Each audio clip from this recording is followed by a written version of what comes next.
The chenille plant is a tropical shrub and an annual plant, commonly known as pusstail in Jamaica and red hot cattail, monkey tail, or red cattail in other countries due to its flaming red flowers, which also have a stark resemblance to a cat's tail due to its long, slender, furry bristles.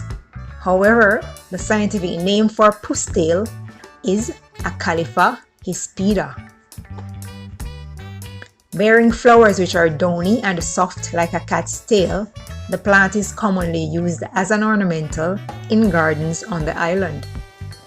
Pusstail has also been used as a plaything by young children in Jamaica for decades, especially girls who usually stick it in their hair as a representation of long braids.